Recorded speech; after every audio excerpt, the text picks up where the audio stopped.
ॐ नमो ब्रह्मादिभ्यो ब्रह्मविद्यासम्प्रदायकर्तृभ्यो वंशऋषिभ्यो नमो गुरुभ्यः.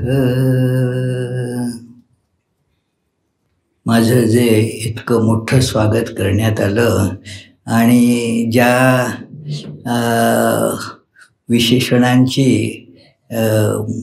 अपेक्षा तर जाऊ द्याच, पण ती विशेषणं काही मला लागू पडत नाहीत, तर त्यांचाही उपयोग करण्यात आला. तर म्हणजे काय, पुणेकर एकंदरीत आपल्या ह्या प्रतिमेला जागलेले आहेत की शाल दिलेली आहे, पण मुख्यतः शाल जोडीतले. तर असो, तर मला नेहमी खूप आनंद होतो इथे पुणेकरांसारख्या विद्वान मंडळींशी संवाद साधायला. त्याच्यामुळे थोडी माझ्याही ज्ञानात भर पडते. तर म्हणून मी पुण्यात येतो. मी काय की तिथे पत्रिकेत काय विषय छापला नाही, मलाही काय कळवलं नाही की कुठला विषय. तर माझ्या लक्षात असं आलं की आपलं अध्यात्म जीवन म्हणजे विषयांचा त्याग. तर म्हणून इथे कुठला विषय नसेल लिहिला की विषयाचा त्याग करावा, तर म्हणून विषय मांडला नाही कुठला आता. तर मग मी म्हटलं चला मला काय हा ग्रंथ खूप आवडतो, चांगदेव 65. आणि कोणी मला सांगितलं की पुण्यात तुम्ही पूर्वी याच्यावरती काही व्याख्यानं दिली होती. म्हटलं मला काही आठवत नाही, कदाचित असेलही नाही, कारण या ठिकाणी इतकी व्याख्यानं होतात की कुठे कुठलं दिलं काही कळत नाही. शिवाय असं असतं ना, आपण दिलेलं व्याख्यान काय आपल्या लक्षात नाही राहत. आमच्याकडे एक जण, त्यांना काय की म्हणे मला मी असा झोपू शकतो चांगला किती लोक असले, पण मला घोरण्याचा त्रास होतो, लोक घोरतात त्याचा मला फार त्रास होतो. मी त्यांना एकदा म्हटलं, अरे मी तुम्हाला पण ऐकलं घोरत होता तिथे जोरात. नाही मी नाही घोरत. अरे घोरत होता ना तुम्ही. आत्तापर्यंत मी कधीही माझं घोरणं ऐकलं नाही. तर यात काही नवल विशेष नाही. तर तसं तर मी कुठली व्याख्यानं दिली हे काही विशेष माझ्या लक्षात राहत नाही. तर दिलंही असेल कदाचित, पण अमेरिकेत मी याच्यावरती काही मराठीत व्याख्यानं दिली आहेत, तर बऱ्याच पूर्वी. आणि ज्ञानेश्वरांची बरीच मोठी ग्रंथसंपदा आहे, अनेक प्रकारची. तर सगळ्यात प्रसिद्ध म्हणजे ज्ञानेश्वरी, ती भगवद्गीतेवरची एक अद्भुत टीका आहे, अतिशय मर्मस्पर्शी टीका आहे आणि त्याचं खूप अध्ययन होत असतं. आणि अनुभवामृत हे एक फार महत्त्वाचा ग्रंथ आहे, जो ज्ञानेश्वरांच्या स्वानुभवाचं कथन आहे. त्याचं नाव खरं अनुभवामृत आहे, पण ते पॉप्युलर नाव झालं अमृतानुभव. तर आणि शिवाय बऱ्याच इतर काही अभंग रचना वगैरे आहेत त्यांच्या. आणि शिवाय चांगदेव 65 हा एक विशेष प्रसिद्ध आणि त्या मानाने ज्याला म्हणता येईल की कमी शब्दात सगळं मांडलेलं आहे. अक्षरं कमी आहेत, मिताक्षरी असा हा ग्रंथ आहे. तर ज्ञानेश्वरी त्या 3 ग्रंथांची स्वरूपं वेगवेगळी आहेत. ज्ञानेश्वरी हे श्रोतृसंवाद आहेत, श्रोत्यांशी केलेले संवाद आहेत. बरेच लोक तिथे बसलेले होते आणि ज्ञानेश्वर महाराज भगवद्गीतेचा अर्थ उलगडून सांगत होते. प्रत्येक श्लोकाचा अर्थ फार सुंदर, त्याच्यामध्ये खोल अवगाहन करून त्याचा अर्थ सांगत होते. तर म्हणून आता तो ग्रंथ फार विस्तृत झालेला आहे. तर ते लिहून घेणारे ते सच्चिदानंद बाबा होते. त्याने ते सगळं लिहून घेतलं आणि मग ते ग्रंथरूपाने प्रकाशित झालं. आता अशा प्रकारे श्रोत्यांशी बोलताना काय अनेक शब्द वापरावे लागतात. पुन्हा एकच गोष्ट नाना दृष्टांतातून नाना प्रकारे लोकांना सांगावी लागते. कारण लोकांचा आपला सगळ्यांचा स्वभावच असतो, विसरून जातो आपण. त्याच्यामुळे मी ते एकच व्याख्यान अनेक ठिकाणी देतो आणि कारण कोणी लक्षात ठेवतच नाही ना, त्याच्यामुळे काही फरक पडत नाही. तर एकच व्याख्यान जरी दिलं तरी चालतं. ते ऐकतात, पुन्हा विसरून जातात. पुन्हा तेच ऐकलं तर वाटतं अरे वा काय छान नवीन गोष्ट सांगितली. तर त्याच्यामुळे काय होतं की ते तिथे पुष्कळदा पुनरुक्ती करावी लागते. ऐकताना सुद्धा एखाद्याला एक दृष्टांत रुचला, दुसऱ्याला तो काही रुचत नाही, त्याच्या आत काही त्याचा प्रभाव पडत नाही, मग दुसरा दृष्टांत वापरा. तर अशा रीतीने किंवा आणखीन एका प्रकारे समजावून सांगितलं, आलं लक्षात, पण पुरेसं नाही, तर मग चला दुसऱ्या प्रकारे सांगू. अशा रीतीने हा ग्रंथ वाढत वाढत गेला. ज्ञानेश्वरी अगदी अनेक भाषांतून त्याचा अनुवाद झालेला आहे आणि अगदी 700च्या वर वर्ष उलटून गेल्यावरही त्या ग्रंथाचा महिमा अजूनही यत्किंचित देखील कमी झालेला नाही. आपण तुलना करून बघा. एरवी एखाद्या पुस्तकाचं खूप उदो एका काळी होतो, बस 10 वर्षानंतर त्याचं नावसुद्धा लक्षात नाही राहत. कारण त्या ग्रंथांची उपयुक्तता तेवढीच असते, त्याच्या पलीकडे काही त्याचा उपयोग नसतो. परंतु हे असे ग्रंथ पहा फार सगळ्या जनमानसावरती अनेक शतकांपर्यंत आपला प्रभाव टिकून असतात. एक संत वाङ्मयाचे मोठे अभ्यासक होते आणि त्यांची ती पुस्तकं फार प्रसिद्ध आहेत. ते प्राचीन मराठी वाङ्मयाचा इतिहास म्हणून जे मराठी वाङ्मयाचे अभ्यासक आहेत, त्यांनी ते पुस्तक निश्चितच अवलोकलं असेल, नसेल तर जरूर त्याचं अध्ययन करावं. जे मराठी भाषेचे तसे हे विद्यापीठात किंवा ह्या दृष्टीने अभ्यास करत नसतील, त्यांनाही त्या पुस्तकाच्या वाचनातून खूप माहिती मिळेल, आनंद मिळेल. तर ह्या पुस्तकाचे लेखक होते डॉक्टर ना देशपांडे. तर त्या पुस्तकात त्यांनी एक विधान फार महत्त्वाचं केलेलं आहे की प्राचीन मराठी वाङ्मय हे बहुतेक सगळं आध्यात्मिक अधिष्ठानावरती रचलेलं आहे आणि म्हणून ते टिकाऊ पण झालेलं आहे. ज्या गोष्टी काहीतरी आपल्या कादंबऱ्या, चुटकुले अशासारखं जे वाङ्मय निघतं, त्याचं पीक पुष्कळ निघतं.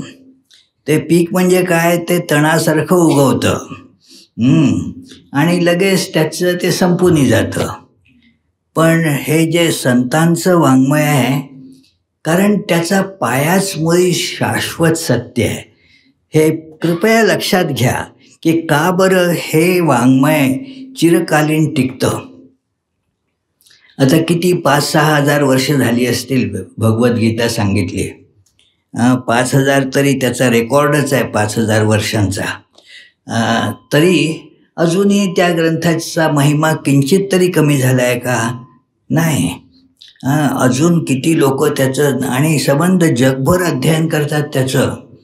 आमच्याकडे एक तिथल्या एका चर्चमध्ये त्या हे होत्या, धर्मोपदेशिका होत्या. तर त्या तिथे काही आणि त्याचबरोबर तिथल्या एका युनिव्हर्सिटीत शिकवायच्या पण वर्ल्ड रिलिजन क्लास. तर मी जातो तिकडे. तिथे त्यांच्याकडे साधारण दर 4-6 महिन्यातनं एकदा व्याख्यान द्यायला जातो मी तिथे. तर तिथे त्यांनी एक भगवद्गीता, हिंदू धर्माबद्दल कुठला सगळ्यात महत्त्वाचा ग्रंथ आहे, तर अर्थातच याबद्दल दुमत नाही, भगवद्गीता हा सगळ्यात महत्त्वाचा ग्रंथ आहे. तर त्याने तो जरा आपल्याला माहिती असावी आपल्या वर्ल्ड रिलिजन्सच्या क्लाससाठी म्हणून वाचायला घेतला. आणि त्या म्हणाल्या की आधी तो हिंदूंचा ग्रंथ म्हणून मी वाचत होते, आता तो माझाही तोच ग्रंथ झालेला आहे. तर पहा की त्याचा कसा विश्वभर त्या गोष्टी प्रचारात असतात. कारण आपलं मनुष्याचं मन हे ह्या वैश्विक आणि सार्वजनीन अशा संकल्पनांच्या चिंतनात प्रगटपणे अथवा लुप्तपणे नित्य असतं. की मी कोण आहे हा प्रश्न असतोच. कितीही आपण जगात धावपळ करीत असलो तरी एखाद्या ह्या निवांत क्षणी हा प्रश्न आपल्याला पडतो की मी कोण आहे आणि कशासाठी आहे मी इथे, काय ह्या जगाचं स्वरूप आहे.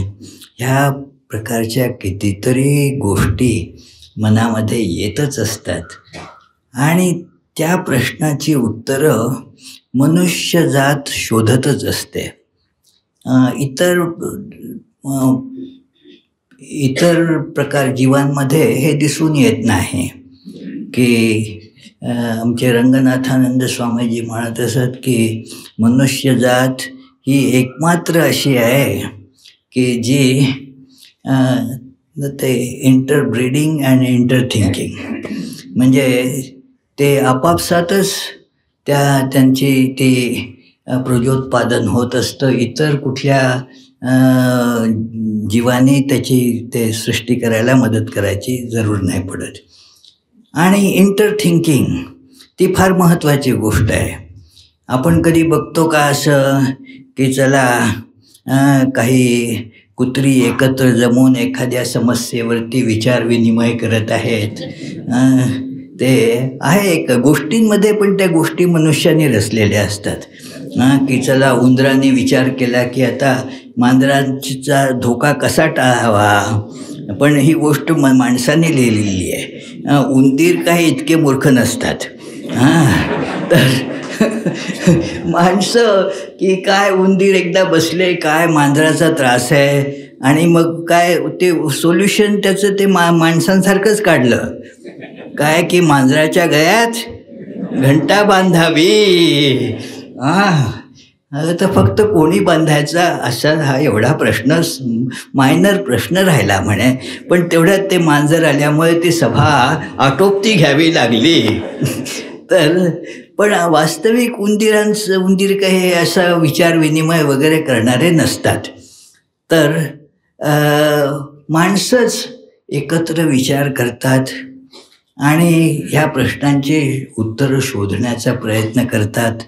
आणि म्हणून त्या प्रश्नांची उत्तरं जिथे सापडतात ते वाङ्मय शाश्वत वाङ्मय होतं.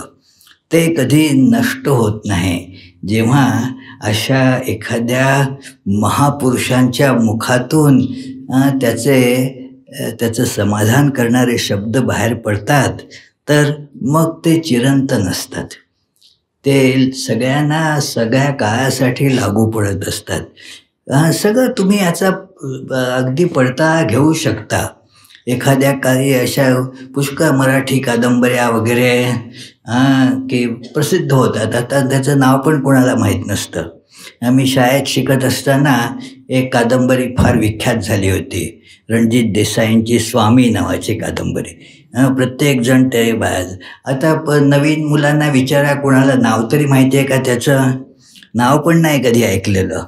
कारण त्या पुस्तकांची त्यांची जी किंमत असते ती तेवढ्यापुरती असते. त्याच्या पलीकडे काय त्याला विशेष स्थान नसतं. पण रामदास स्वामींचे जे सगळे ते दासबोध मनाचे श्लोक आजही लोक किती आवर्जून वाचतात. तर म्हणून सांगतो की हा ग्रंथ जरी खूप जुना आहे तरी त्याचा हा महत्त्वाचा पैलू आहे. आणि मग ज्ञानेश्वरांचा दुसरा महत्त्वाचा ग्रंथ अनुभवामृत, स्वतंत्र ग्रंथ आहे. ती काही कुठल्या ग्रंथावर टीका नाही. आणि म्हणून तो ग्रंथ मोठा आहे, म्हणजे ज्ञानेश्वरी इतका मोठा नाही, पण फार महत्त्वाचा ग्रंथ आहे. कारण ते त्यांच्या स्वानुभवाचं कथन आहे आणि त्याला एक पारंपरिक त्यांच्या परंपरेतनं आलेला ग्रंथ आहे तो. पुष्कळ अभ्यासक ह्या गोष्टीकडे विशेष लक्ष देत नाहीत की ज्ञानेश्वरांची परंपरा ही नाथ संप्रदायाची परंपरा आहे. मग त्यांचे गुरु म्हणजे निवृत्तीनाथ ते नाथ संप्रदायातले आहेत. त्यांची दीक्षा ते गहिनीनाथ वगैरे त्या परंपरेतून. आणि नाथ संप्रदाय हा काश्मीरी शैव संप्रदायाची एक शाखा आहे. आणि म्हणून तिथे ते तुम्हाला दिसतं कुठे फार अगदी प्रकर्षाने जाणवतं. मागच्या वेळेस मी आलो होतो तेव्हा त्याच्यावरती प्रवचनं केली होती. त्याच्या अगोदरी अनेक वर्षापूर्वी त्याच ग्रंथावर त्याच काही जे 5 श्लोक ज्ञानेश्वराने संस्कृतमध्ये रचलेले आहेत आणि ह्या अमृतानुभव ग्रंथांच्या सुरुवातीला दिलेले आहेत, तिथे त्यांचं ते काश्मीर शैव परंपरेचं लक्षण सगळं तिथे दिसून येतं. आणि हे आपल्या परंपरेतून ते ज्ञान त्यांना स्वानुभवाने प्राप्त झालेलं आहे. परंपरा ही फार महत्त्वाची असते. परंपरेचा त्याग केला तर आपण काही विशेष पुढे जाऊ शकत नाही. सांप्रदायिकता वाईट आहे, पण संप्रदाय ही फार आवश्यक गोष्ट आहे. सांप्रदायिकता काय म्हणजे काय की माझाच संप्रदाय तेवढा बरोबर, बाकीचे सगळे चुकीचे, ज्याला म्हणायचं सांप्रदायिकता. पण संप्रदायाशिवाय प्रगती होत नाही, त्याला अर्थही काही विशेष राहत नाही. गुरूंची परंपरा पाहिजे असते. म्हणून आत्ता सुरुवातीला मी वंदन केलं ते ह्या गुरुपरंपरेला, या अशा प्रकारच्या अध्यात्मविद्येच्या अनुसरणासाठी म्हणून गुरुपरंपरेला वंदन करण्याची जी प्रथा आहे. तर ते परंपरा नसली, शंकराचार्य भगवद्गीतेच्या एका भाष्यामध्ये आणखीन एका ठिकाणी त्यांनी तीच वाक्य लिहिलेली आहेत की बऱ्याच मतांचा परामर्श घेतला आणि त्यानंतर म्हणतात की अशी काय बरेच इतर मतं आहेत, त्यांचा मी काही इथे परामर्श घेत नाही. कारण काय की म्हणतात की असंप्रदायविदः सर्व विदुओपी मूर्खवदेव उपेक्षणीय, की जी व्यक्ती त्या संप्रदायातून स्वतःला उन्नत करून ज्यांनी घेतलं नाही आहे, त्यांच्या मतांची काही पर्वा करायची गरज नाही, त्यांचा परामर्श घ्यायची काही गरज नाही. ते मूर्खासारखे उपेक्षणीय आहेत. ते हल्ली सगळं काय गुगल वाचून लोक गुगलमध्ये बघतात आणि डॉक्टर होतात. आता त्यांच्या मताला काय वैद्यकीय क्षेत्रात विशेष काही किंमत असते का? कारण ते काही ते योग्य प्रकारे शिकलेले नाही आहेत. कुठेतरी काहीतरी वाचलं बस आणि तेवढं पुरेसं आहे. ह्याच्यामुळे असं होतं, त्याच्यामुळे तसं होतं बस, आणि अफवा छान पसरवता येतात त्याच्या. गुगलमध्ये बघा. तर आता ही काही योग्य गुगल परंपरा ही काही शास्त्रीय परंपरा नाही बघा. तर यांना ब्रह्मज्ञान कसं प्राप्त झालं? गुगल परंपरेतून असं म्हणता येईल का? नाही. ते एक छान आपल्याकडे इथेच ते कुठे साताऱ्याला होते बहुतेक, त्यांनी ते छान स्तोत्र लिहिलं आहे. कोल्हटकर नाव त्यांचं, ते गुगल स्तोत्र. छान आहे ते गुगल स्तोत्र, की हे ओम गुगलेश्वराय नमः असं करून ते सुरू केलेलं आहे. तर त्या स्तोत्रामध्ये अनेक, की असं करायचं असलं तर काय, गुगलेश्वराय नमः, हे काय कुठल्या खानावळीत, कुठल्या रेस्टॉरंटमध्ये कुठले पदार्थ मिळतात, गुगलला विचारा. आणि शेवटचं कडवं असं आहे, पण शांती, जीवनात शांती आणि समाधान पाहिजे असलं तर गुगलला दूर ठेवा आणि संतांचं अनुसरण करा. तर ही जी गोष्ट आहे ना, महत्त्वाची गोष्ट आहे, की म्हणून परंपरेतनं आलेलं पाहिजे. मी इथे हे का सांगतोय आता, की ज्ञानेश्वर हे त्या परंपरेतनं आलेले आहेत. ज्ञानेश्वरीच्या अध्ययनामध्ये त्याचा अर्थातच कुठे कुठे हे सापडतो, संदर्भ सापडतो, पण क्वचित. कारण तिकडे ज्ञानेश्वर हे टीका करत आहेत, भगवद्गीतेची टीका. म्हणजे पुणेरी लोक करतात तसं टीका नाही म्हणत मी, पण त्याच्यावरती ते भाष्य लिहित आहेत. काय संस्कृतमध्ये या शब्दांचे जरा वेगवेगळे अर्थ असतात. भाष्य कशाला म्हणायचं, टीका कशाला म्हणायची, वार्तिक कशाला म्हणायचं, ह्याचे काही ठरलेले नियम आहेत. तर असो, मी त्या चर्चेत आत्ता जात नाही, आपल्याला फारसा वेळ नाही. पण हे ज्ञानेश्वरी लिहिताना त्यांना काही स्वातंत्र्य नाही आहे, कारण त्या भगवद्गीतेच्या श्लोकांशी बांधिलकी आहे. म्हणून त्यांनी स्वतःच्या परंपरेचा फारसा काही तिथे आश्रय घेतलेला आहे असं नाही. मग उघडपणे असा काही आश्रय नाही घेतलेला. अनुभवामृतात मात्र खूप आहे. अनुभवामृत अनेकांना त्याच्यामुळे प्रश्न पडतो, आणि अशा प्रकारचा विचार व्यक्त करणारे लोक काही कमी नाही आहेत, की शंकराचार्य आणि ज्ञानेश्वर यांच्या मतात फरक आहे. शंकराचार्य मायावादी होते आणि ज्ञानेश्वर चिद्विलासवादी होते. जर आपण बघितलं की ह्या अशा प्रकारच्या विधानामध्ये केवळ संदर्भाची मोडतोड केलेली असते. जे शंकराचार्यांच्या या तंत्राच्या संदर्भातली जी विधानं आहेत, त्याचा जर तुम्ही विचार केला तर ती अगदी सारखी आहेत ज्ञानेश्वर जसं व्यक्त करतात. दोन्हीमध्ये चिद्विलास आणि माया ह्याच्यात तसा काही फरक नाही. सांगण्याची पद्धत वेगळी आहे एवढंच. काही त्यांच्या मतांमध्ये काही फरक आहे असं काही नाही. तर पण काय की हे विद्यापीठात वगैरे संशोधन करावं लागतं ना, तर त्याच्यात काहीतरी वेगळं दाखवावं लागतं. दोन्हीमध्ये शंकराचार्यांनी सांगितलं तेच ज्ञानेश्वरांनी सांगितलं तर तुम्हाला कोणी PhD देणार आहे का? नाही, ते आधीचंच आहे. नवीन काहीतरी संशोधन म्हणजे काही नवीन पाहिजे. आता ह्या अध्यात्मज्ञानात नवीन खरं तर काहीच नसतं, ते सनातन आहे. तर पण म्हणून काहीतरी नवीन इकडचं तिकडचं दाखवलं की बरं असतं. मला स्वतःला काही त्याच्यात कधी फरक जाणवला नाही. तर असो, हा चांगदेव 65 ग्रंथ सगळ्यात लहान आहे. काल आपल्याकडे काही इथले तरुण स्वयंसेवक आणि असे काही मंडळींच्या बरोबर थोडी नंतर संध्याकाळी चर्चा करत होतो.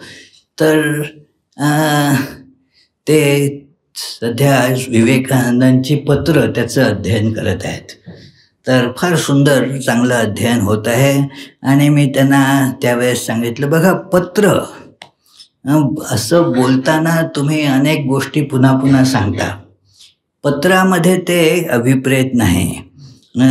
ते रिपिटिशन, पुनरुक्ती हा दोष होईल तिथे. पुन्हा पुन्हा ते सांगायचं नसतं. शिवाय पत्र एका व्यक्तीला उद्देशून त्या विशिष्ट व्यक्तीसाठी लिहिलेलं असतं. त्याच्यामुळे जर आपल्याला स्वतःसाठी त्या पत्राच्या आशयाचा उपयोग करून घ्यायचा असला तर आपल्याला त्या व्यक्तीसारखं जणू काही आपल्याला स्वतःला समजावं लागतं तेव्हा. कारण ती विधानं ही काही निरपेक्ष नाही आहेत. त्या व्यक्तीच्या अपेक्षेनं, त्या व्यक्तीच्या संदर्भात ती विधानं केलेली आहेत. म्हणून जर त्यांना आपण सार्वकालिक असं धरलं त्या विधानांना तर ते चुकीचं होतं. ते काही पत्र त्यांना उदाहरण सांगितलं की रामकृष्णानंदांना ते लिहितात, हे काय असं तुम्ही लावलेलं आहे, आज काय केलं तर त्यांच्या श्रीरामकृष्णांच्या पलंगाला चांदीचा पत्रा ठोकला, उद्या काय केलं तर हे ते घंटीला कुठली तरी मूठ लावली, असल्या गोष्टी ह्यांनी काय होणार आहे, बंद करा हे सगळं फालतू. हे सगळे ते लोकांसाठी काहीतरी करा, काही अशा प्रकारचं लिहिलेलं आहे. तर वाचून कोणाची कल्पना होते की हे स्वामी विवेकानंद हे सगळं पूजा वगैरेच्या विरुद्ध होते. एवढंच जर वाचलं तर अशी कल्पना येते. पहा, त्याच स्वामी विवेकानंदाने नंतर रामकृष्णानंदांना मद्रासमध्ये व्याख्यानं आणि स्वतः इकडे दुर्गा पूजा वगैरे करत बसले. पहा बरं. तर म्हणून काय की पत्राचा एक विशेष त्या व्यक्तीसाठी, त्या व्यक्तीशी पत्र लिहिणाऱ्याचा काय संबंध आहे, अगदी जवळचे स्नेही आहेत. तर मग जरा थोडंसं काही अगदी स्पष्टपणे अगदी कठोर शब्द वापरून लिहिता येतं की काही मनावरती नाही घेणार ती व्यक्ती. आणि आवश्यक जसं आहे तसं हे काही फारसं म्हणजे फॉर्मॅलिटीज पाळण्याची गरज नसते, कारण मित्राला लिहिलेलं पत्र आहे. इतर काही पत्रांचा संदर्भ काही नसतो, ते आपण वाचायला लागलो तर आपल्याला काही कळणार नाही. पण म्हणून आपण त्या व्यक्तीच्या भूमिकेत जावं लागतं. हे जे चांगदेवांना लिहिलेलं पत्र आहे बघा, हे चांगदेव 65 हे पत्र आहे. आणि ह्या पत्रामध्ये काय की चांगदेव कोण होते आणि त्यांचा ज्ञानेश्वरांशी संबंध कसा आला वगैरे याच्याबद्दल काही ज्या काही गोष्टी, काही कथा अशा सांगितल्या जातात. त्या कितपत खऱ्या आहेत, असतीलही खऱ्या, म्हणजे असं काही मला म्हणता येत नाही की त्या सगळ्या किंवदंतीच आहेत. पण तसा काही त्यांच्या सत्यतेचा काही विशेष पुरावा आढळतो असं नाही. तर चांगदेव हे फार मोठे योगी होते आणि 1400 वर्ष ते जगले होते. त्यांचं वय होतं 1400 वर्षाचं. ज्ञानेश्वर काय म्हणजे अगदी पोरच की त्यांच्यासमोर.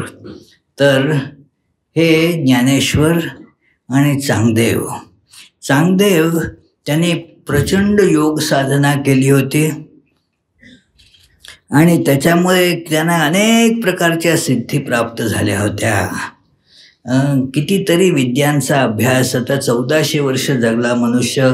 अतिशय संयमानं, अतिशय तपश्चर्येनं असं आयुष्य जगलेलं आहे. अनेक प्रकारच्या योगविद्या त्यांच्याजवळ आहेत. तर म्हणून त्यांनी हे सगळं मिळवून सुद्धा काही जीवनात शेवटी आत्मज्ञान काही मिळालं नाही बघा. त्याच्यामुळे मन अशांत होतं. ती खूप जुनी छांदोग्य उपनिषदातली कथा आपल्याला माहीत असेल, जरूर वाचावी, की नारद सनत कुमारांच्याकडे येतात आणि म्हणतात मला शिकवा हो. मग सनत कुमार विचारतात, अहो तुम्ही आधी काय शिकला ते सांगा, मग त्याच्या पुढचं मी शिकवतो. नाही का, नाहीतर तुम्ही हसून मला आधीच माहीत होतं तुम्हाला. तर म्हणून आपलं त्याने आधी काय काय शिकला ते मला सविस्तर सांग. आणि मग नारदाने सुरुवात केली. ऋग्वेदो भगवन अध्ययमी वगैरे 4 वेदांचं मी अध्ययन केलेलं आहे, सगळ्या वेदांगांचं अध्ययन केलेलं आहे.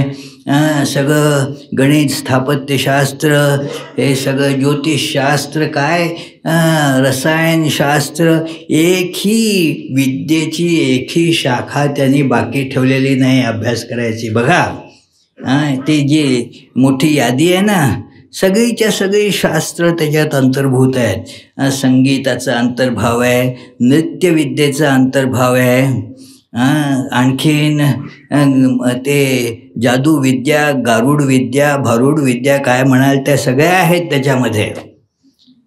आणि मग काय आणखीन शिकायचं राहिलं.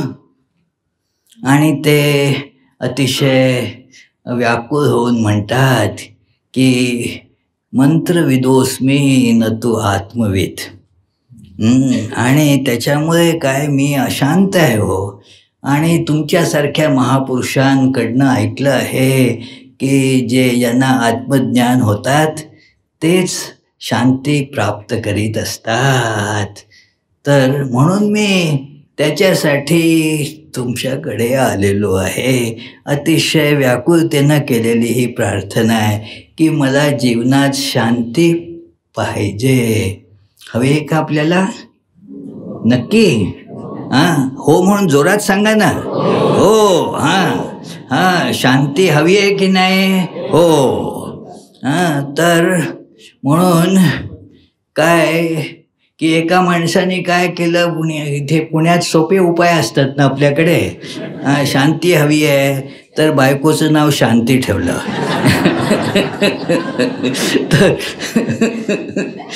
तर त्या शांतीने मिळेल का शांती? नाही.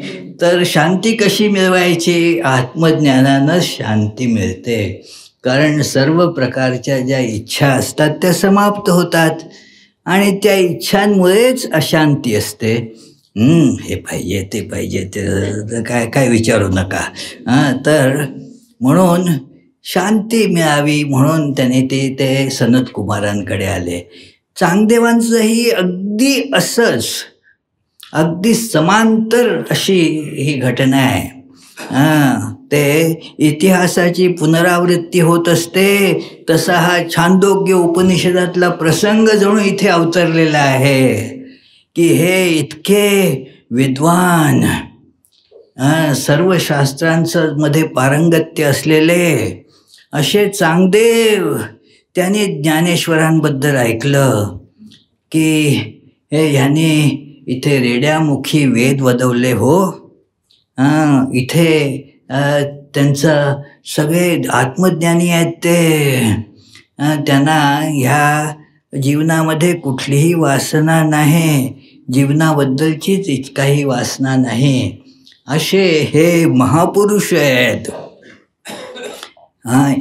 चांगदेवांच्या त्या स्थितीमध्ये त्यांना महापुरुषाचा अर्थ समजतो. श्रीरामकृष्ण सांगत असत की अरे हे हल्ली कोणी नाटक करतंय, कोणी कुठेतरी कायदा शिकतो आहे, कोणी आणखीन काही फालतू गोष्टी करत आहे. त्यांना वाटतं की मला अवतार म्हटल्यावर मी चढून जाईन म्हणून माझी मोठी स्तुती करतात असं वाटतं अवतार. अरे हे येण्यापूर्वी कितीतरी मोठमोठ्या पंडित, शास्त्री, साधक लोकांनी मला अवतार म्हटलेला आहे, याला अवतार म्हटलेलं आहे असं सांगितलं त्याने. कारण त्याच्यात काही त्यांना मिळवायचं काही नाही आहे. तर म्हणून आपण ज्ञानेश्वरांना हो खूप ज्ञानी होते असं म्हणणं आणि चांगदेवानी तसं म्हणणं यात फार फरक आहे हो. आपल्याला काय कळतं, आपण कुणालाही ज्ञानी म्हणतो. ते असे अतिशय श्रेष्ठ साधक आणि ज्यांना आत्मज्ञानाची आस लागलेली आहे अशी व्यक्ती आता व्याकुळतेनं ज्ञानेश्वरांकडे जाणार. पण जायच्या आधी त्यांना वाटलं अपॉइंटमेंट घेतलेली बरी ना, की असंच एकदम जाण्यापेक्षा एक पत्र लिहावं. म्हणून ते असं म्हणतात. आता ही घटना पुन्हा अशा प्रकारे आपल्याकडे आलेली आहे. तर की त्यांनी पत्र लिहायचं ठरवलं. पण पत्राच्या सुरुवातीला आता मायना लिहितो ना, पण सुरुवातीला त्या तीर्थरूप, चिरंजीव, अमुक तमुक वगैरे काहीतरी लिहावं लागतं. आता ज्ञानाने ते फार श्रेष्ठ आहेत, तर म्हणून त्यांना काही आपण लहान मुलाला लिहितो चिरंजीव बाळ ज्ञानेश्वर यास, असं लिहिणं काही बरोबर नाही होणार. आणि बाकी जर ते त्यांच्या ज्ञानाचा विचार केला तर खूप मोठे आहेत, वयाचा विचार केला तर खूप लहान आहेत. तर मग आता पत्रात काय लिहावं, सुरुवातीला ज्ञानेश्वरांना कशा रीतीने संबोधित करावं, ह्याच्याबद्दल ह्या इतक्या विद्वान मनुष्याला संभ्रम पडला. आणि म्हणून मग आता तिथे सुरुवातीलाच हे आमचे इथे एक भक्त भेटले. ते म्हणे काय, आम्ही दरवाजात होतो, ते गाडीतनं येत होते, तर बाहेर आल्यावर मला म्हणाले, काय मला बघून आता तुम्हाला प्रथमग्रासे मक्षिका पाहता असं झालं का?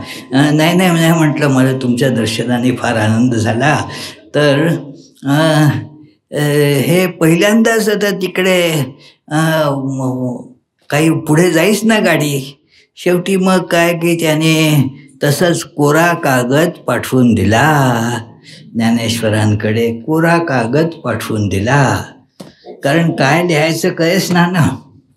तर सुरुवातीलाच गाडी इतकी ते जसं आपल्या कारला वगैरे स्टार्टरच खराब झाला आहे, तर मग तुम्ही किती फिरवलं तरी काय काय आवाज येतात, पण ते काय गाडी सुरू होत नाही. तर सुरूच नाही झाली तर चालणार कशी? तर म्हणून तसा प्रॉब्लेम आला त्यांच्या ह्याच्यामध्ये. तर म्हणून ते पत्र कोरंच पाठवलं त्याने. झालं मग ते गेलं ते कोरं पत्र कसं बसं ज्ञानेश्वरांच्याकडे. तर त्यांनी बघितलं की मुक्ताबाई होत्या तिथे, ज्ञानेश्वरांची त्या भावंडांपैकी सर्वात कनिष्ठ जी होती मुलगी ती मुक्ता, आणि सगळ्यात बुद्धिमान, या सगळ्यांच्यापेक्षा अत्यंत बुद्धिमान अशी ती मुक्ता. ती म्हणाली, अरे बापरे, इतकी वर्ष तपस्या करून हा शेवटी कोराच राहिला. ते कोरं पाठवलं पत्र म्हणून. ज्ञानेश्वर म्हणे, नाही, हा कोरा पाठवला आहे कारण त्याचं मन कोऱ्या कागदासारखं स्वच्छ आहे, त्याच्यामुळे त्याच्यावरती लिहिता येऊ शकतं. जो कागद आधीच त्याच्यावरती काय गिसमीड करून ते लिहिलेला आहे, त्याच्यावरती आता लिहिता नाही येणार. पण हा कोरा आहे, तर त्याच्यावरनं दिसतं की ह्या चांगदेवाचं मन शुद्ध आहे, कोरं आहे. ते आमच्या लहानपणी गंमत सांगत असत शाळेमध्ये की ते काय विद्यार्थ्यांना ते मार्क ठेवलेलेच, प्रत्येक प्रश्नाला इतके मार्क वगैरे, आणि 5 गुण हे स्वच्छता आणि टापटीप याच्यासाठी ठेवलेले होते. तर एका विद्यार्थ्याने सगळी उत्तरं चुकीची लिहिली होती, त्याला 0 मार्क दिले, कारण सगळी उत्तरं चुकली होती. आणि दुसऱ्यांना ते येत नव्हतं, त्यांनी कोराच ते उत्तरपत्रिका कोरीच दिली, त्याला 5 मार्क दिले गेले. कारण स्वच्छता आता काही लिहिलंच नाही, त्याच्यामुळे अस्वच्छ व्हायचं काही कारण नाही. तर स्वच्छ आहे कागद, त्याच्यावरती आता आपल्याला तो लिहायचा. आणि मग त्या कोऱ्या कागदावरती ज्ञानेश्वरांनी हे चांगदेव 65 त्याच्यावरती त्याने लिहिल्या, पत्र लिहिलं चांगदेवांना. आणि नंतर ती सांगतात की ते चांगदेव त्यांना भेटायसाठी आले. आता आपलं काही मानाने गेलं पाहिजे ना, तर त्याने ठरवलं की आपण घोड्यावरती बसून जाऊ, असं नाही. घोड्यावरती खूप लोक जातात, आपलं पालखीतनं जाऊ काही त्याला अर्थ नाही, चालत जाणं बरं दिसणार नाही. तर म्हणून वाघावर बसून आले. वाघावरती त्यांना ती सिद्धी होती की वाघाला आपल्या ताब्यात ठेवू शकत होते. बघा की म्हणजे इंद्रियांना ताब्यात ठेवू शकत होते, हे उघड आहे. की त्याचीच ती एक सांकेतिक हे प्रतिमा दिलेली आहे की वाघाला त्याच्यावरती आरूढ होऊन आले, वाघावरती बसून आलेले आहेत. आणि मग ही भावंड त्यावेळेस आपली एका भिंतीवरती बसली होती. ते म्हणे चला आपण त्यांना सामोरं गेलं पाहिजे ना. तर त्यांनी वाघावरती ते बसले, आपण ह्या भिंतीलाच सांगू चल म्हणून. तर ती भिंत चालू लागली. काही त्याच्यात काय अशक्य आहे असं काही नाही, मला तरी नाही वाटत. तर ते भिंत चालू लागली. तर अशा रीतीने ते एकमेकांना भेटले. तर ते पत्र जे आहे ते आता आपण ते बघूया की त्या पत्रात काय लिहिलेलं आहे. ती पत्र जणू एक प्रकारची भेट आहे. चांगदेव आणि ज्ञानेश्वर यांची जी काही वाघ आणि भिंत यांच्या सकट भेट झाली, पण ही पत्रसुद्धा एक प्रकारची पत्रभेट आहे. हल्ली अनेक लोक पत्रमैत्री करतात, ती जुनी गोष्ट झाली पत्रमैत्री. हल्ली काय की फेसबुक फ्रेंड्स वगैरे असे असतात. फेसबुकवरती मैत्री केली आणि सगळं काय की मैत्रीचे प्रकार असतात, भेटीचे प्रकार असतात. तर सायबर स्पेसमध्ये भेट होते. ते एक प्रकारची भेट झाली. तर आता ही पत्रभेट आहे ज्याचं आपण अध्ययन करणार आहोत. तर पहिल्यांदा ज्ञानेश्वरांना काय लिहावं पत्रात ह्याचा ही काही समस्या नव्हती. तर त्यांनी लिहिलं की हे बघा म्हणे की स्वस्ती हा एक मंगलवाचक शब्द आहे. स्वस्ती म्हणजे की चला तुमचं मंगल होवो, ही भावना त्याच्यातून व्यक्त होत आहे की तुमच्या मनाला शांती लाभो. हा स्वस्ती या शब्दातनं म्हणजे आतापर्यंत तुमच्या मनात जी तगमग वगैरे सुरू होती ती तगमग शांत होवो. आणि तुम्हाला ज्याच्यासाठी आपण सगळे आसुसलेलो असतो ती मनशांती आपल्याला प्राप्त हो. तर म्हणून लिहितात स्वस्ती श्री वटेषु. हे इथे काय खूप ज्ञानेश्वरांनी एक विशेष शब्द वापरलेला आहे. वटेषु म्हणजे हे चांगदेवांचं इष्टदैवत होतं वटेश. हे एक ह्याचं ईश्वराचं शंकराचं नाव आहे. स्वस्ती श्री वटेषु. तर ते वटेषु म्हणून लिहिलं आहे ज्ञानेश्वराने. चांगदेवांना ते लक्षात यावं की त्यांच्या इष्टाचं नाव तिथे दिलेलं आहे. तर आणि जो लपोनी जगदाभासू दावी मग ग्रासो प्रगटला करी. की मी ह्या ग्रंथातून या पुस्तकातून वाचतोय. हे पुस्तक म्हणजे काय ट्रान्सलेशनचं ट्रान्सलेशन आहे. हे हिंदीमधली प्रवचनं होती. पुरुषोत्तमानंद सरस्वती चिन्मय मिशनचे एक विख्यात स्वामीजी होते. तर आणि ती प्रवचनं हिंदीमध्ये एकाने ते सगळं लिहून घेतलं. त्याचं हिंदीमध्ये पुस्तक प्रकाशित झालं आणि मग त्याचा हा मराठी अनुवाद आहे, पण छान केलेला आहे.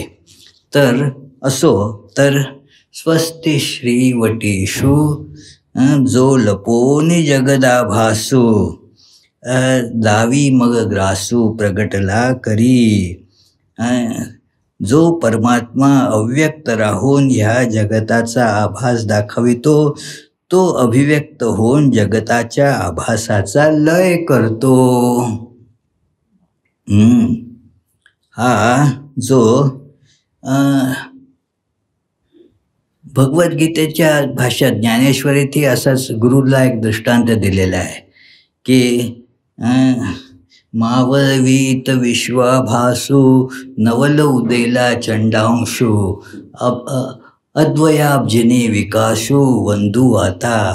अशा रीतीने त्याने त्या परब्रह्मतत्वाला गुरुला वंदन केलेलं आहे कसा आहे तो, की सूर्यासारखा आहे पण वेगळा सूर्य आहे हो. की साधारण सूर्य काय की ते काही एरवी अंधारात काही दिसत नाही. अंधारात हे जग लपलेलं असतं, पण सूर्य उगवला की काय होतं, ते सगळं दिसायला लागतं हो. पण हा वेगळ्या प्रकारचा सूर्य आहे. हा उदयाला आला की हा जगताचा आभास नष्ट होऊन जातो. हे जगत कसं आहे, आभास आहे. आभास आहे, दिसतो पण राहत नाही. आभास म्हणजे त्यालाच म्हणतात ना की जे दिसतं पण वास्तविक काही असत नाही, त्याचं नाव आहे आभास. म्हणून हे जग कसं आहे, अशाच प्रकारचं आहे की दिसतं, प्रत्ययाला येतं, पण जेव्हा आपण पारखायला जातो तेव्हा संपून जातं, नसतं. प्रश्न पडतो, होतं का खरोखर? जर असतं तर राहिलं असतं, पण याचाच अर्थ असा की ते न होतंच कधी, आणि तरी दिसत होतं.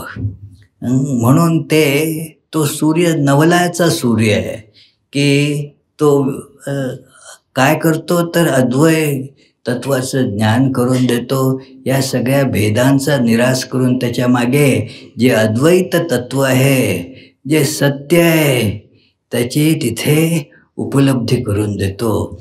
तर असा हा विशेष सूर्य. इथे तेच सांगितलं आहे की हे इष्टदैवत वटेषु, जो लपल्यामुळे जगताचा हा आभास प्रत्ययाला येतो. सगळं दिसू लागतं.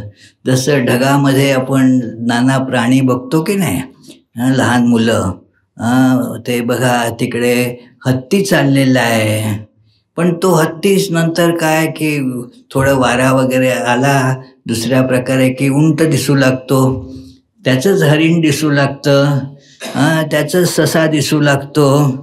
लहानपणी आम्हाला खूप मौज वाटायची, हे बघा हत्ती आहे, हे बघा अमुक असं आहे, ते सिंह आहे. तर आणि बाकी अशीच आम्ही लहान 4-5 जण मिळून त्याच्यावरती भांडतही असो की हे काय, अरे मूर्खा तुला डोळेच नाही, तू काय दिसला नाही हत्ती तुला? तो म्हणतो, अरे तुझे डोळे फुटले, हत्ती नसलेला हत्ती तुला कसा दिसतो? तर असं सगळं असे. तर हे काय की तिथे आहे काय, तो ढगच आहे. तो ढग म्हणून दिसला की मग हत्ती नाहीसा होतो, उंट नाहीसा होतो, जे जे प्राणी तिथे दिसत होते ते सगळे नाहीसे होतात.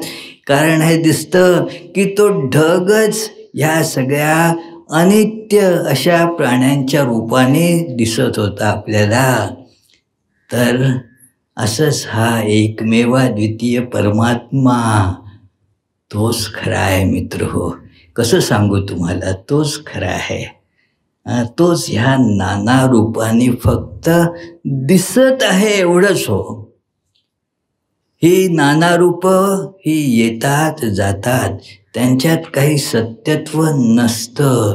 त्यांच्यातल्याच एका रूपाला मी म्हटलं जातं आणि दुसऱ्याला तू म्हटलं जातं, आणि असं हे जगत दिसू लागतं, मी आणि माझं. श्रीरामकृष्ण म्हणून मी आणि माझं सांगत असत की हे मी माझं असलं की मग तुम्हाला काही सत्य दिसत नाही. मी माझे याचा त्याग करा. तर आणि मग काय की जेव्हा परमात्मा अभिव्यक्त होतो तेव्हा हे जगत नाहीसं होऊन जातं. मी मागेही तुम्हाला ती घटना सांगितली होती, इथे त्याचा संदर्भ परत देतो. ती घडली होती मलकापूर नावाच्या गावी, जिथे मी व्याख्यानासाठी गेलो होतो. आणि नंतर भोजन रात्री, तर एकांच्या घरी गेलो होतो. बरेच लोक होते तिथे आणि चांगलं घर होतं ते, आणि समोर भिंतीवरती चित्र होतं एक छानपैकी. आणि ते ज्यांचं घर होतं ते म्हणाले, "या चित्रात एक महापुरुषाचं चित्र आहे, एका महापुरुषाचं चित्र आहे." मी काय बघत होतो तिथे, एक असं निसर्गदृश्य होतं खेड्यातलं. एक अशी पायवाट जात होती आणि एक झाड होतं, आणि एक झोपडी होती वगैरे असं काही. मी त्यांना म्हणत होतो की मला काही ते कुठला महापुरुष दिसत नव्हता. मी गमतीने म्हटलं की तो महापुरुष बहुतेक त्या झोपडीत बसलेला असेल, त्याच्यामुळे आपल्याला दिसत नसेल. तर हो, सांगतात अशी गंमत सांगतात. ते एक आचार्य अत्रेंचं एक नाटक होतं. तर त्याच्यात ते एक व्यक्ती आला तिथे आणि कोण तुम्ही? नाही, मी एक नट आहे, अनेक तिथे सिनेमात काम केलं आहे. कुठल्या सिनेमात काम केलं तुम्ही? मी अलीबाबा आणि 40 चोर ह्या चित्रपटामध्ये मी 39व्या चोराची भूमिका केली होती. असं होय, मी बघितला तो चित्रपट, मला कुठे दिसला नाही तुम्ही. अरे दिसणार कसे आम्ही, आम्हाला त्या तेलाच्या बुधल्यातच कायम बसावं लागलं ना. तर आता ते याला काही अर्थ आहे का? तर ते मला काही ते पण तेवढ्यात मला एकदम प्रकाश पडला. काहीच झालं नाही खरं तर, फक्त बघण्याची दृष्टी बदलली. तेही बदलली म्हणजे असं काही मुद्दाम बदलली असं काही नाही. तिथे रवींद्रनाथ टागोरांचं चित्र दिसू लागलं. तो जे ते रस्ता वगैरे होता ती त्यांची दाढी झाली. आणखीन ते झाडातलं काही काही भाग, ते केस वगैरे असं सगळं झालं. एक फांदी अशी दिसत होती झाडाची, ती त्यांचा चष्मा झाली. असं. आणि मग ते रवींद्रनाथ टागोर दिसल्याबरोबर ते सगळं दृश्य नाहीसं झालं. ते बाकीचं जे ते निसर्ग दृश्य दिसत होतं त्याचं ते राहिलं का? ते नाही राहिलं. ते रवींद्रनाथ टागोर दिसायला लागले बघा. असं हे होत असतं तिकडे. अनेकदा अशी फसगत होते. एक तिथे एका ठिकाणी मी तिकडे जात होतो. आमचं ते दर दुपारी शनिवारी दुपारी ग्रंथ वाचनाचा तिथे कार्यक्रम होत असे.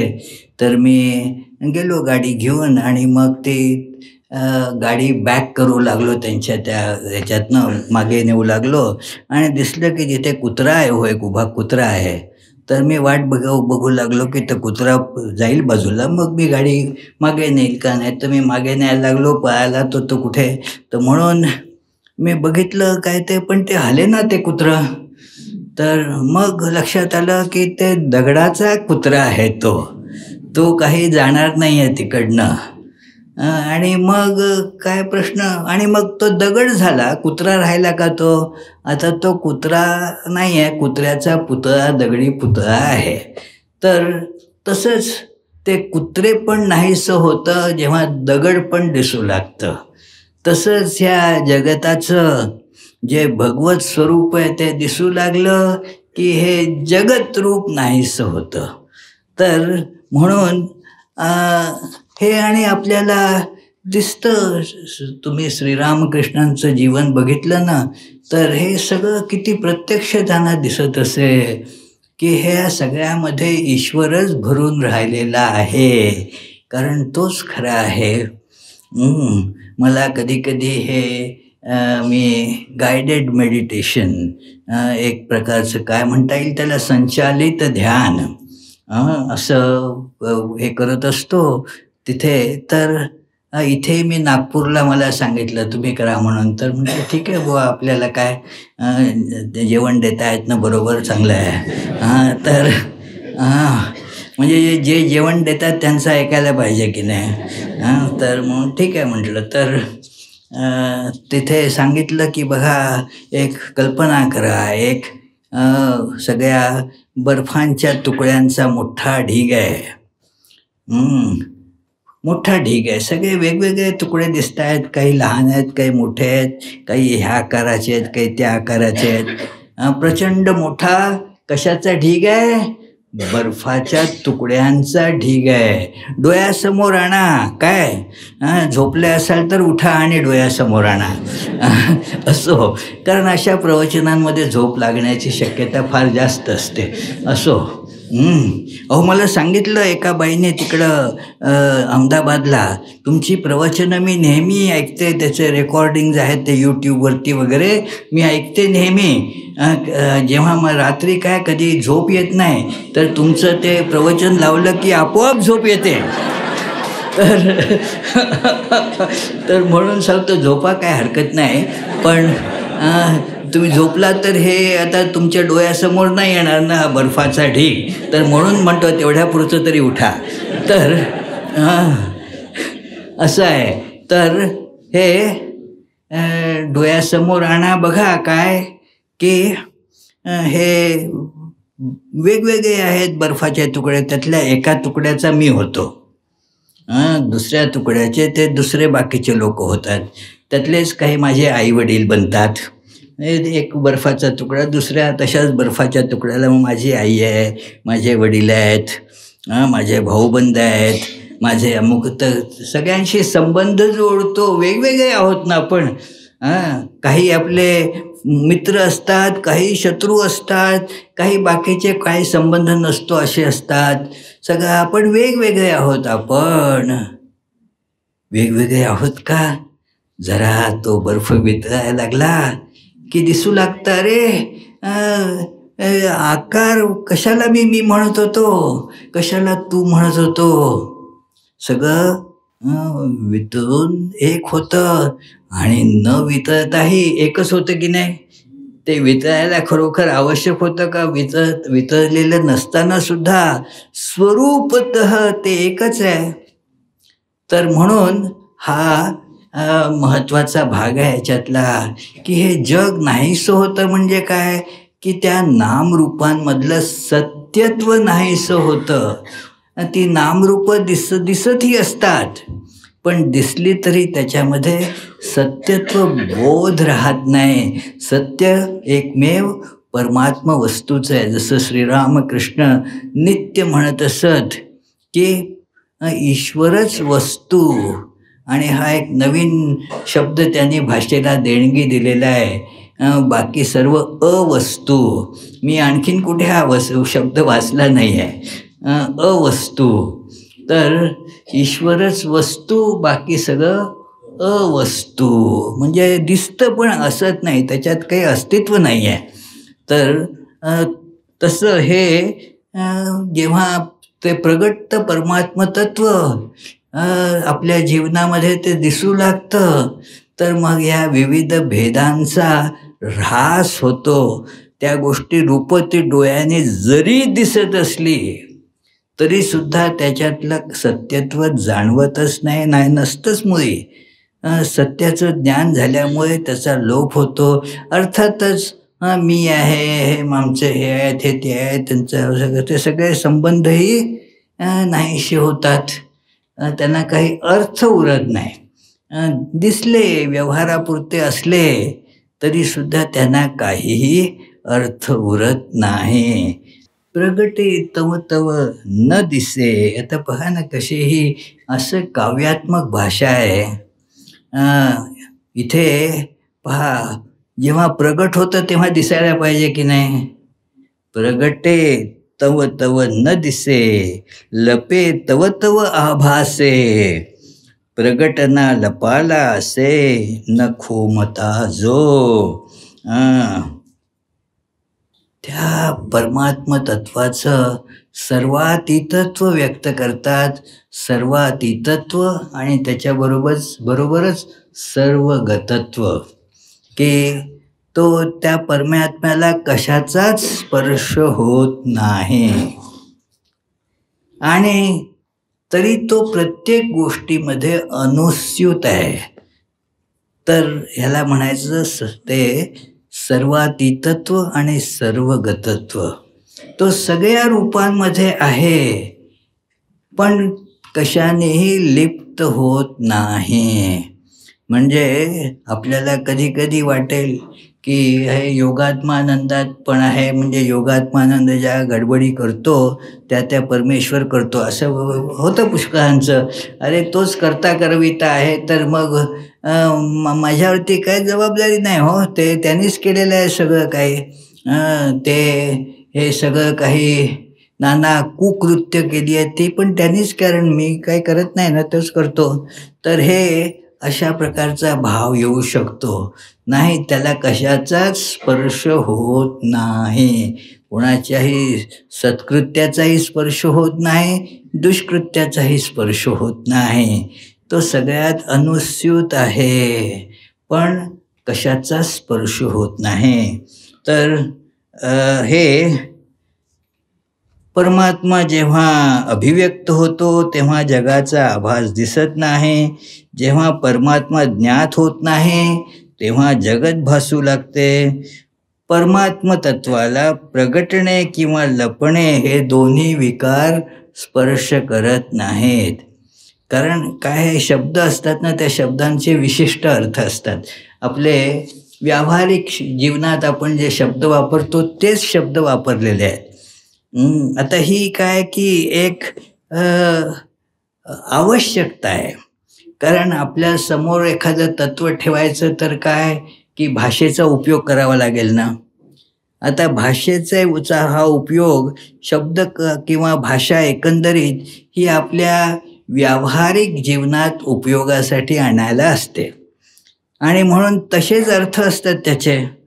हे पारमार्थिक जे या अर्थाने हे वापरलेले आहेत ते आपल्याला अपरिचित असतात. त्याचा अर्थ म्हणून त्या शब्दांमध्ये नसतो, त्या शब्दांनी तो अभिव्यक्त होत नाही. कारण ज्या गोष्टी आपल्याला माहीत असतात, आपल्या अनुभवाच्या असतात, त्यांनाच नाव असतं, त्यांच्यासाठी शब्द असतात. की जसं खुर्ची म्हटला शब्द आहे ना, तर त्या खुर्ची शब्द ऐकला तर ती खुर्ची डोळ्यासमोर येते. तसं परमेश्वर म्हटलं की काय डोळ्यासमोर येतं का? काय नाना कल्पनांची भेंडोळी इकडे तिकडे विस्कळीतपणे पसरतात की परमेश्वर, कारण तसा अनुभव नसतो आपल्याला. तर त्याच्यामुळे हा एक शब्द फक्त उरतो की परमेश्वर. धारणा त्याची नसते कारण त्याचा अनुभव नसतो. पण काहीतरी शब्द तर वापरायला पाहिजे. तर म्हणून आपल्याला परमेश्वर किंवा ईश्वर ह्या शब्दाचा अर्थ की जो सगळ्या गोष्टी जो त्याच्या अधिपत्याखाली चालतात त्याला ईश्वर, ज्याचं शासन करणारा जो आहे तो ईश्वर. तर म्हणून मग आपण ती कल्पना करतो की या सगळ्या जगाचं शासन करणारा जो ईश्वर तो. तर अशा प्रकारे ते शब्द वापरावे लागतात, पण काही त्याचा अर्थ आपल्याला उमगत नाही. तर म्हणून शब्द हे ह्या विशिष्ट ह्या संदर्भात वापरताना त्याचा आशय नीट लक्षात घ्यावा लागतो की जरी ते शब्द वापरले आहेत तरी ते काही सामान्य अर्थाने नाही वापरलेले. ते ज्याला असं म्हणता येईल की ट्रान्सेंडेंटल मिनिंग आहे त्याचं. या सगळ्या ह्या साधारण अर्थाच्या पलीकडे जाणारा असा अर्थ सूचित केलेला आहे. तर जसं की आपल्याकडे सांगतात संस्कृत वेदांतात त्याला एक चंद्रशाखा न्याय असं म्हटलं जातं. चंद्रशाखा न्याय म्हणजे काय की ते चंद्र कुठे आहे? आता तो एका फांदी मागे लपलेला आहे. तर आता ते बोट त्या फांदीकडे आहे, शाखेकडे आहे. तर पण त्याचा जो मतितार्थ आहे तो ती शाखा नाही आहे, ते वृक्ष, त्या झाडाची ती फांदी म्हणजे काही चंद्र नाही आहे. पण त्या फांदीच्या पलीकडे ज्याच्यामुळे त्या फांदीभोवती एक प्रकाशाचं वलय आलेलं आहे तो चंद्र आहे. तिकडे हा दृष्टांत इतरही ह्याच्यात आहे की तो बघ चंद्र म्हणून ते आता ते काय ते बोट पकडलं त्या माणसाने. चंद्र ते मग ती बोट आहे का तो चंद्र? ते बोट नाही आहे काही, पण त्या बोट जिथे दाखवत आहे तो चंद्र आहे. तर तसं ह्या शब्दांचा अर्थ त्या प्रकारे घ्यायला पाहिजे की न खोमता जो, म्हणजे जो कशाला स्पर्श करत नाही आणि तरीही त्याच्यामुळेच सगळं काही जग दिसत असतं आणि त्याच्यामुळेच लुप्तही होत असतं. पण त्या दिसण्यामध्ये आणि लुप्त होण्यामध्ये त्याचा काही मी लपत आहे असा भाव नाही आहे. कारण आपल्या मनात अशी आपोआप कल्पना निर्माण होते, तो परमेश्वर लपला म्हणजे आणि प्रगट झाला म्हणजे आपण लपंडाव खेळतो तसं काहीतरी आहे का? नाही, तसं नाही आहे. त्याच्यामध्ये त्याचं कुठलंच कर्तव्य नाही आहे की चला आता मी जरा लपतो बरं, असं नाही आहे की मी चला आता प्रगट होतो, असा विचार करून केलेली गोष्ट नाही आहे, डेलिबरेटली केलेली गोष्ट नाही आहे. हे परमात्म्याचं स्वरूपच तसं आहे. ते प्रगट होतं, लपतं, कारण तिथे संदर्भ जो आहे तो आपल्या दृष्टीचा आहे. आपण डोळे बंद केले, मी समजा डोळे बंद केले इथे, तर तुम्ही नाही लपला का? तुम्ही कुठे गेला का? नाही, तुम्ही इथंच होता, पण मी डोळे बंद केले त्याच्यामुळे दिसत नाही. आणि डोळे उघडले की अरे दिसले, कुठनं आले? अरे ते कुठे गेलेही नव्हते आणि आलेही नाही, ते तिथंच आहेत. तर तसं हे परिवर्तन तिकडे काहीच होत नाही, वस्तूत काहीच परिवर्तन होत नाही, आपल्या दृष्टीतच फक्त परिवर्तन होत असतं. तर म्हणून काय त्याच्याबद्दल ही चर्चा मित्रहो निरर्थक असते की मग मला हे कुणी केलं बरं, मग माझ्या मनात असे विचार आणले कुणी, ते कुणी केव्हा कसे ह्या प्रश्नांना तिथे मुळीच स्थान नसतं. बघा, आपल्या मनात उद्भवतात तसे प्रश्न, पण त्यांना काही स्थान नसतं.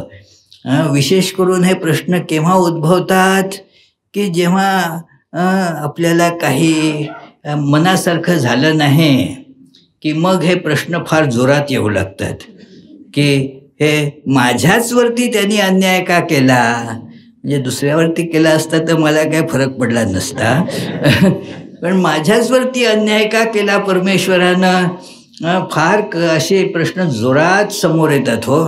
की कोणाची नोकरी गेली, आमच्या कंपनीमध्ये 5,000 लोकांपैकी फक्त आम्हाला 10 जणांना काढलं, माझाच का नंबर लागला, मलाच का काढून टाकलं.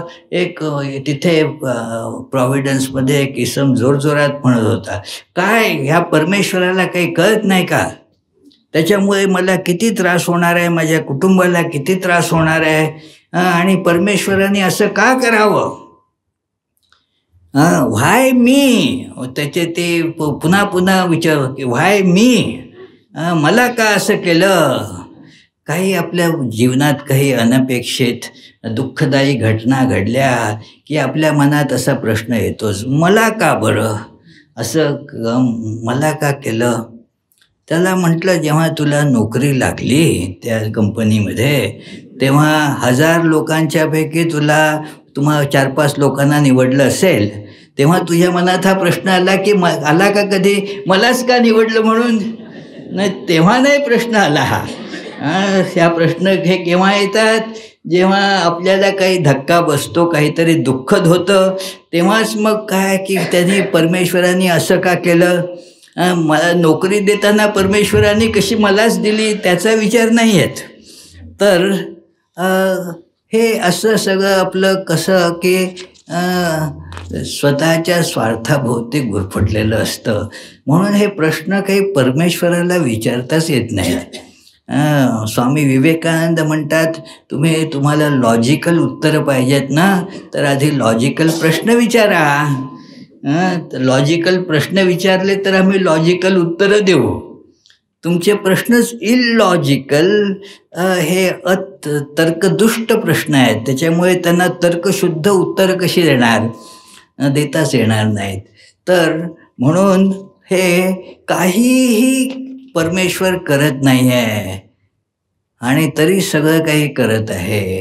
ह्या दोन्ही गोष्टी आपल्या ह्या मेंदूत काही ते सामावत नाही हे सत्य.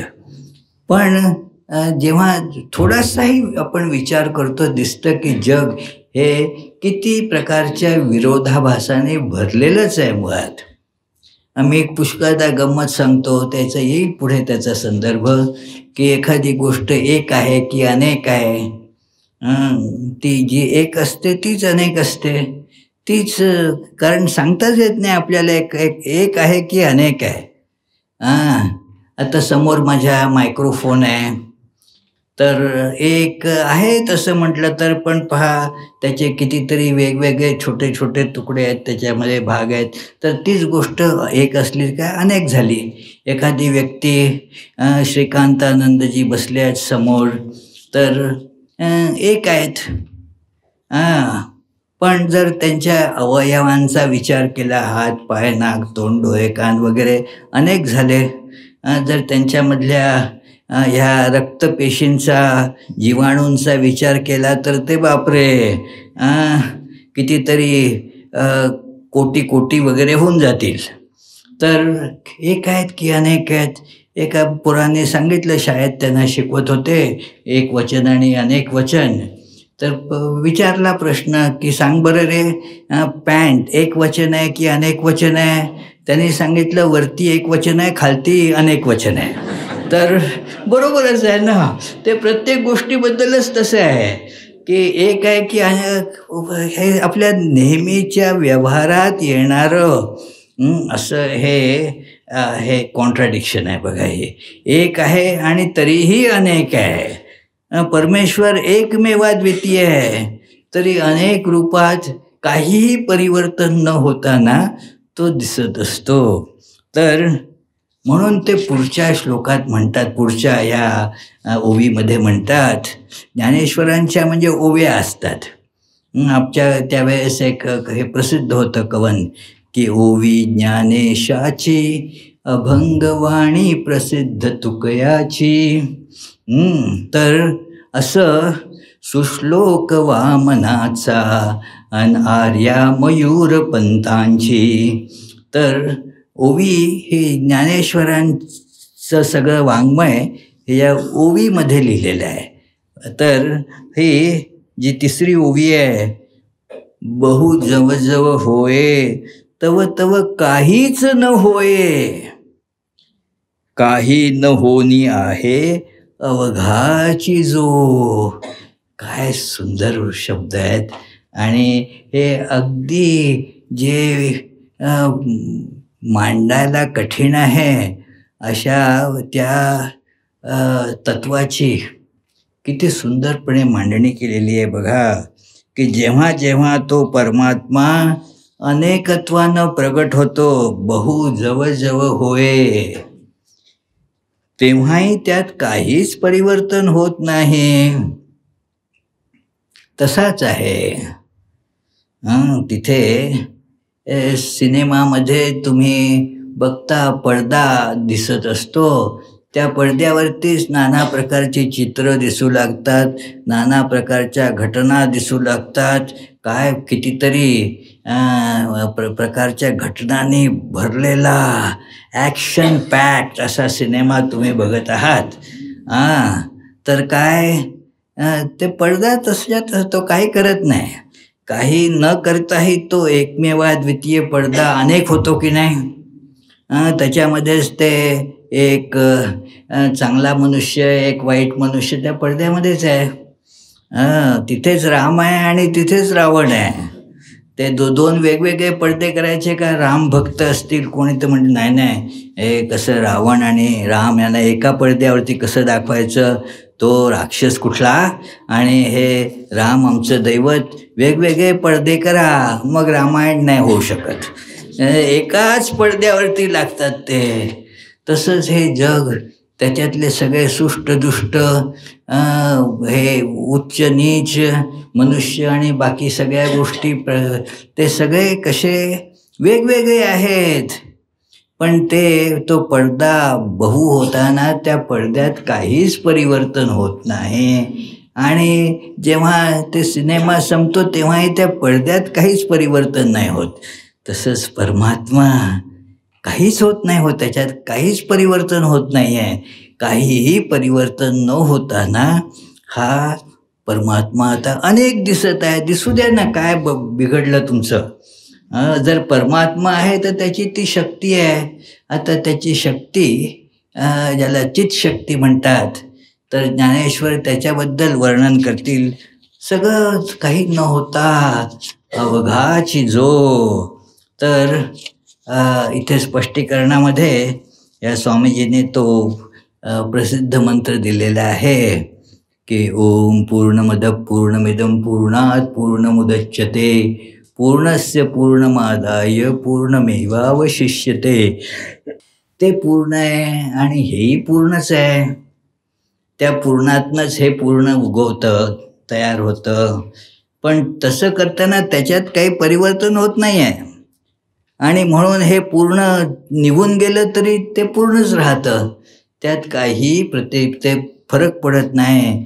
त्या ढगातनं हत्ती निघून गेला तरी तो ढग तसाच आहे, ढगच आहे. तो काही कमी झाला का? नाही.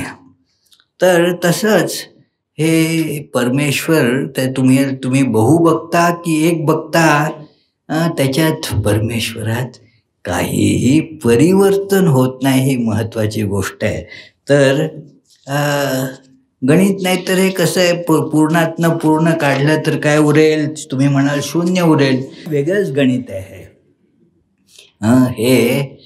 पूर्णातनं पूर्ण काढलं तरी पूर्णच शिल्लक राहतं त्याच्यात, कारण ते येतही नाही आणि जातही नाही. त्याच्यात काही बदल कधी घडतच नाही. तर आणि मग नेहमीचा एक दृष्टांत देतात. आता मी आधी म्हटलं तसं हे मिताक्षरी ग्रंथ आहे. तर ज्ञानेश्वरीत म्हणजे काय, दृष्टांतांची रेलसेल आहे बघा. इतके दृष्टांत, कधी कधी वाचताना वाटतं की अरे एवढ्या दृष्टांतांची काय, कळलं ना आता, पुरे झालं. की पुन्हा पुन्हा दुसरे दृष्टांत द्यायची काय गरज आहे? सांगितलं म्हणजे झालं. तर नाही तर पुन्हा हे ते कशाला पाहिजे? कळलं ना, सांगितलं तुम्ही, आम्हाला कळलं. आता पुन्हा दृष्टांत दुसरा द्यायची काही गरज नाही. पण ज्ञानेश्वरी आधी म्हटल्याप्रमाणे श्रोत्रसंवाद आहे. तर एखाद्याला एका दृष्टांताने कळलं, सगळ्यांनाच कळेल असं नाही. म्हणून ज्या व्यक्तीला दुसऱ्या दृष्टांताने कळेल तसं त्याला तो दृष्टांत द्यावा लागेल. श्रीरामकृष्ण तसं करत असत. वेगवेगळ्या व्यक्तींना त्यांच्या मगदुराप्रमाणे त्यांच्याशी जो जसा काही संबंध असेल त्याच्याप्रमाणे ते दृष्टांत देऊन ती गोष्ट समजावून सांगत असत. तर इथे त्यांनी आणखीन एक दृष्टांत दिला की सोने सोनेपणा उणे न येताची झाले लेणे तेवी न वेचता जग होणे अंगे जया. आता हा अंगे जया हा शब्द महत्त्वाचा आहे इथे, की हा त्याचा स्वभाव आहे की तेच सोनं आहे आणि तेच दागिना आहे. त्याचा दागिना होताना त्यातल्या सोनेपणाला किंचितही उणं आलेलं नाही. ते ज्याला सोनं म्हणत होतं त्यालाच आता तुम्ही अंगठी म्हणता. ते सोनंच आहे, त्याला अंगठी म्हणता. आता त्याच्यात काही फरक नाही पडला, पण तुमच्या दृष्टीत फरक पडला आहे एवढंच. तर तसंच ते न वेचता जग होणे अंगे जया हा त्याचा स्वभाव आहे. देवस्येष स्वभावोऽयं हा ते श्वेताश्वतरूपनिषदांमधलं वाक्य आहे. देवस्येष स्वभाव हा परमात्म्याचा हा स्वभाव आहे. स्वभावाला काय औषध नाही म्हणा ना आपल्याकडे.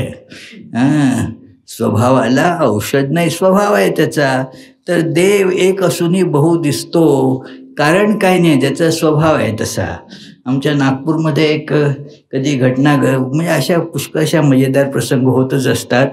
एक प्रसंग असा की एक तिथला कर्मचारी, त्यावेळेस जे मॅनेजर होते तिथे, फार दिवस ते राहू नाही शकले त्यांच्या डोळ्याच्या आजारामुळे, मोक्षानंद.